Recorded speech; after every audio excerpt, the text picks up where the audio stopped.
Calme précaire règne à Saké l'après-midi de ce mercredi. Selon nos sources sur place, les affrontements s'éloignent petit à petit de la cité de Saké vers Nturo sur l'axe Mushaki.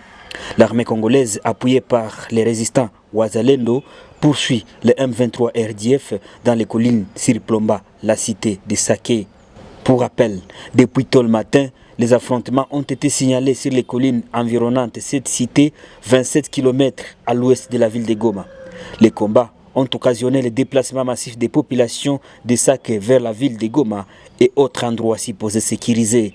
Des bombes larguées par l'ennemi sont tombées sur la ville de Goma dans sa partie ouest, plus précisément au quartier Mugunga. La situation sécuritaire reste trop tendue ce mercredi 7 février 2024 dans la cité de Saké en groupement Kamuronza, territoire de Massissi, à l'ouest de la ville de Goma. Saké constitue le dernier verrou sécuritaire pour accéder dans la capitale, la province du Nord Kivu. Tenez, cette cité stratégique se vide de ses habitants qui fuient les affrontements entre les rebelles du M23 et les forces armées de la République démocratique du Congo, appuyées par les résistants patriotes.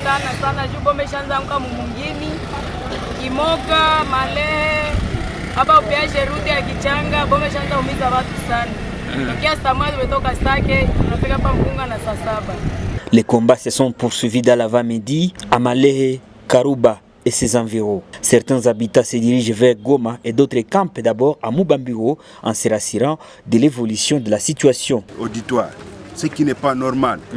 Donc nous demandons à tout le monde d'appuyer notre armée, d'appuyer nos autorités, parce que sincèrement les M23 font les carnages, font des carnages au Nord Kivu. C'est un génocide. C'est un génocide que nous ne devons pas accepter. Et nous demandons à toute la population d'être derrière le chef de l'État, son Excellence Félix Antoine Tshisekedi Tshilombo, dans son combat contre les hommes 23. Dans son combat. Nos sources indiquent que les forces loyalistes ont installé au centre de Saké leurs positions qui tirent vers le nord tout en ripostant aux attaques de l'ennemi. En conséquence, des bombes lancées par les camps adverses tombent sur la cité. L'on enregistre plusieurs blessés dans la cité. Rappelons que Saké, Kiroche, Chacha et Buremana approvisionnent la ville de Goma en vivres, mais pour l'heure, toutes les voies sont fermées. Une situation qui pourrait occasionner la hausse des produits de première nécessité. Dans un communiqué publié par les rebelles M23, ceux-ci indiquent qu'ils n'ont pas l'intention de prendre la ville de Goma.